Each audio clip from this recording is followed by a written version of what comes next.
Hey guys, Tim again, timscomputerfix.net. I got a nice one here for you. Today I'm going to be discussing budget gaming computers. I have some parts sitting here that was brought in by a customer who went out to PC Parts Picker, purchased all the parts, and she brought them into my shop. So as I've said in other videos where I've built computers that other people have bought the parts for, I had nothing to do with picking these parts. I had nothing to do with picking the case. I had nothing to do with picking the cooler. So any comments that you might have about, hey, why didn't you use that? Or you should have used that. I didn't pick them. It's out of my hands. I just want to show you guys what this little budget build is all about. And let's see if we can get us a budget computer built, just to give you an idea of maybe how to go about doing that. So let's have a look at what we have. So it looks like we are going with the GIGABYTE B450 DS3H socket AM4 RGB Fusion Smart Fan 5 ready motherboard here. This is not really a bad little board. I mean, it really isn't meant for overclocking, so we won't be worried about that obviously in this. This is a micro ATX motherboard. So that's what we're going with there. RAM, we're going with the, which I've already taken out of the package, the Evo Potenza. This is the PC4 2400 3000 megahertz. It's 16 gigs, two 8 gig sticks of RAM. That's 3000 megahertz. This is by GeIL.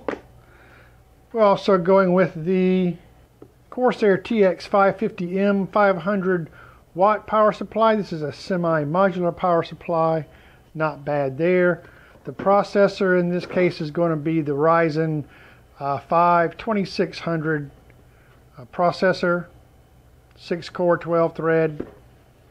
And then the video card, we're going to go with the Radeon RX 580. This is the 8 gig version MSI.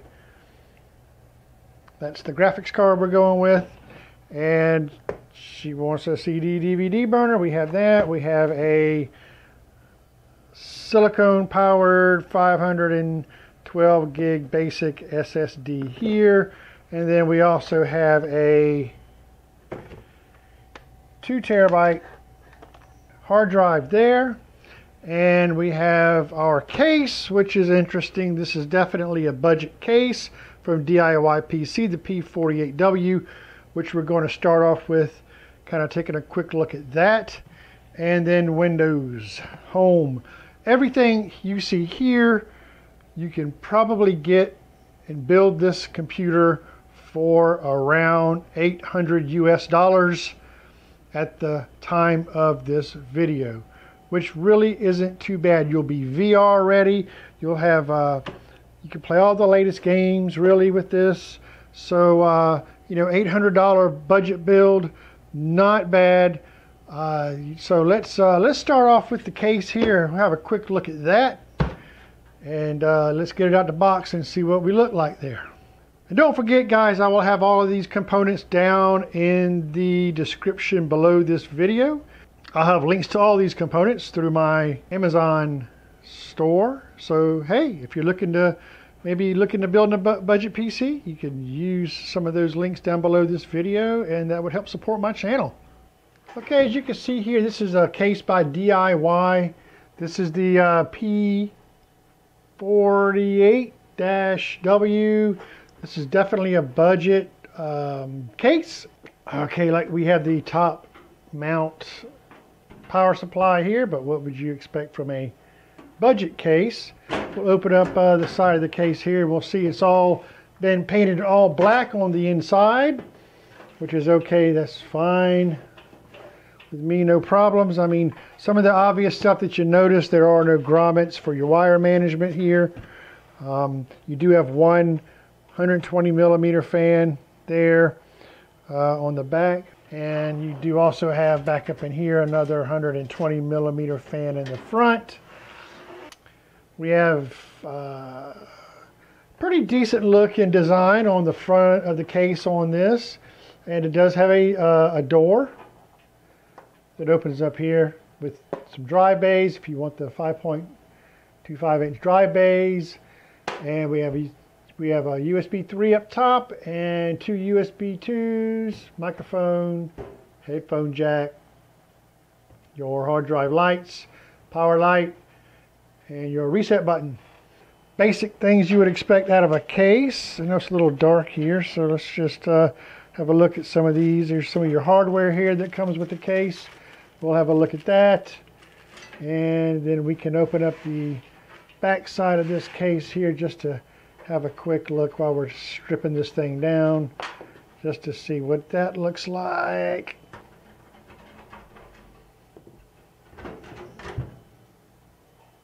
Okay, and about what you would expect to see again from a budget case. All metal, that's very good. No plastics, except for the front door and the front panel. There are also 3 internal 3.5 inch drive bays, which I only really see 2. Yeah, this rack up here, this 3.25 inch is non-movable. It's riveted into place. I don't know if you can see that. It's tough to see that, isn't it? Down here, the other 2, the 3.5 inch drive bays, and then there are 2 internal 2.5 inch drive bays, which would be able to be mounted, I guess, here on the side.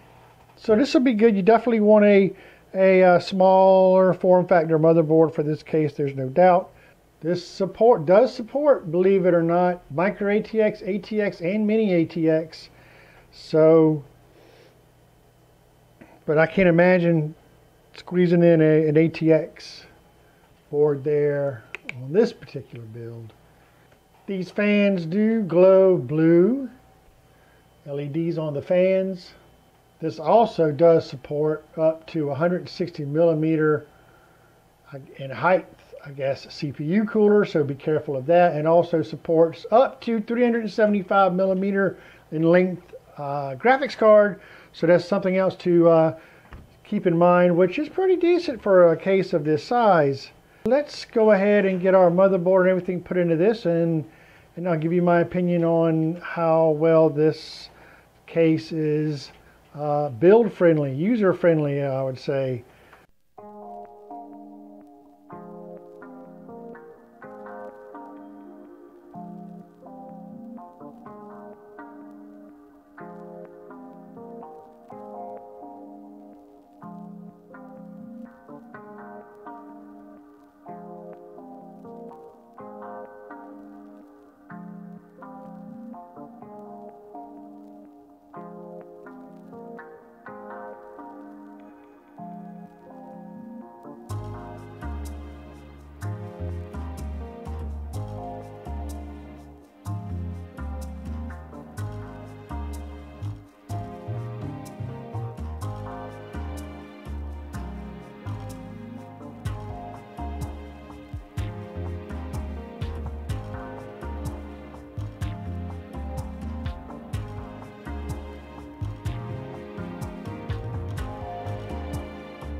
Okay, my video card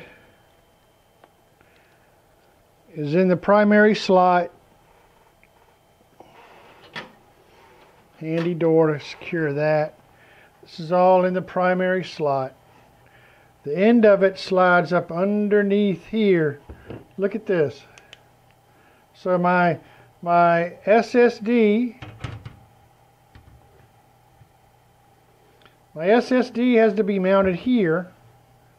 Doesn't have to be, but actually that's the only place they give you to mount that SSD, to be honest, unless I'm missing something.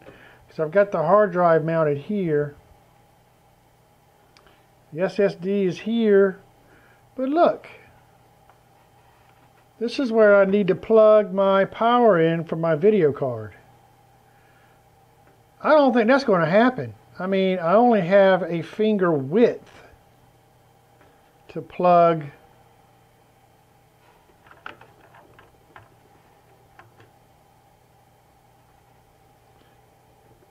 I don't think that's going to happen. Now, maybe if I remove the SSD, possibly, but that's going to put a lot of stress and bend on this cable. So let me work with this a bit, but this is one of the things that PC Parts Picker does not tell you. They'll tell you, yeah, the case is compatible and you have a GPU length allowance of 375 millimeters. Not good. See what I can do. I got it back in. So what I've had to do, I had to pull the card and I had to install the cable first. And I'll tell you, if you had to put two of these PCI cables in there, I mean, look at that.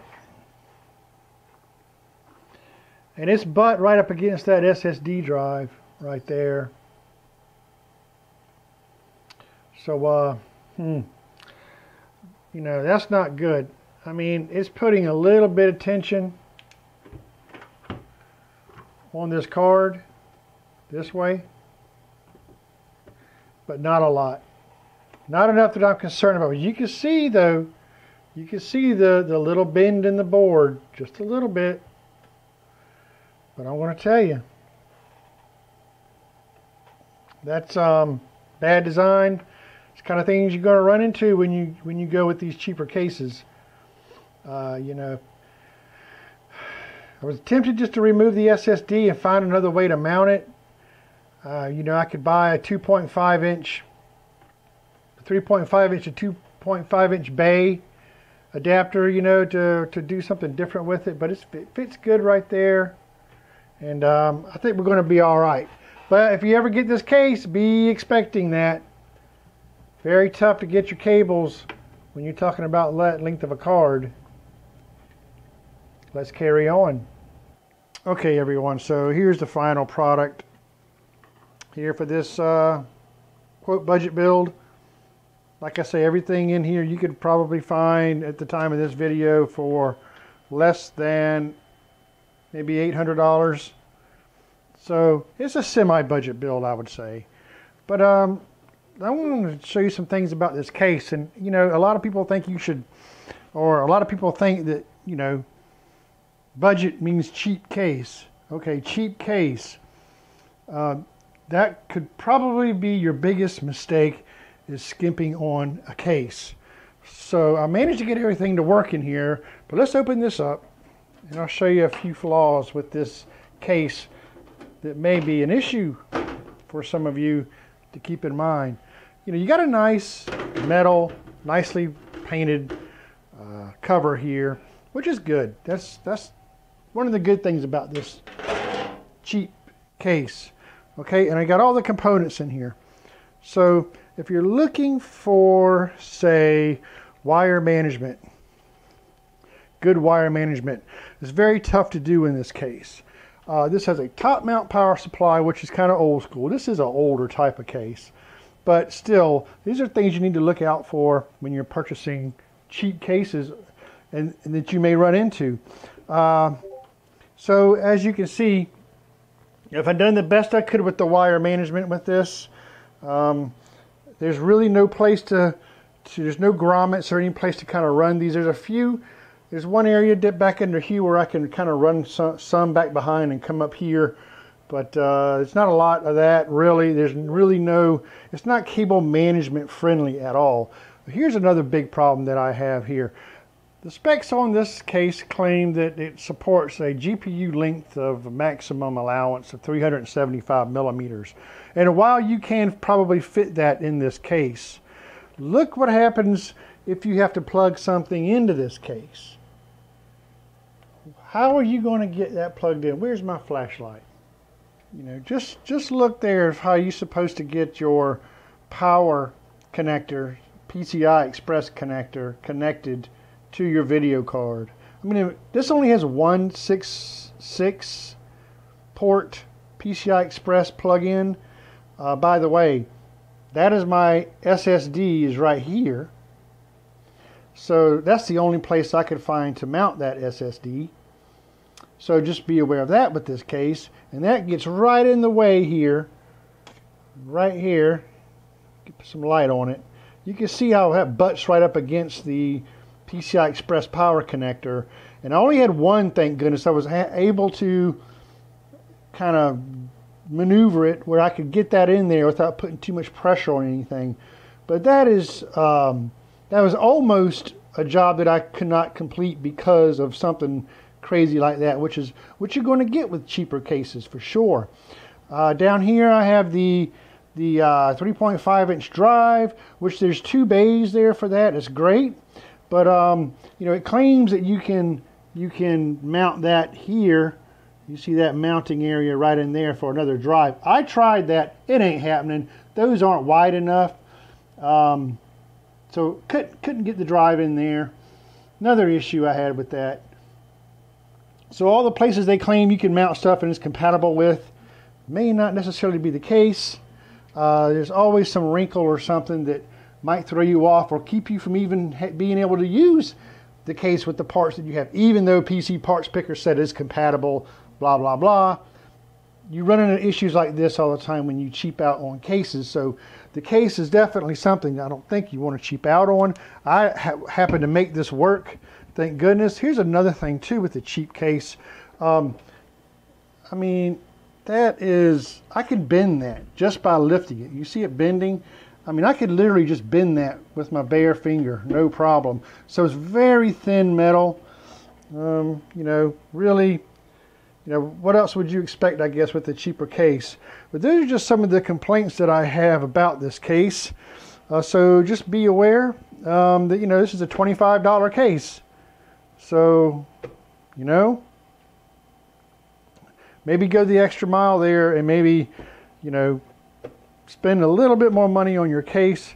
It's going to save you some headaches. Even though PC Parts Picker, you got to be careful with that site, really do.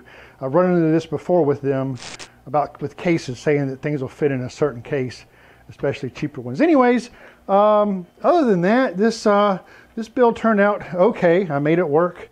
And so, you know, little under $800 total. And we have a nice system here. Hey, if you enjoyed this video, why don't you head right down below here, hit that like button, subscribe to my channel. That would be really awesome. I have much more computer repair videos coming your way. There's also a bell you can click to get notifications for my videos. I really appreciate everybody's support. And as usual, everyone, until next time, see you soon.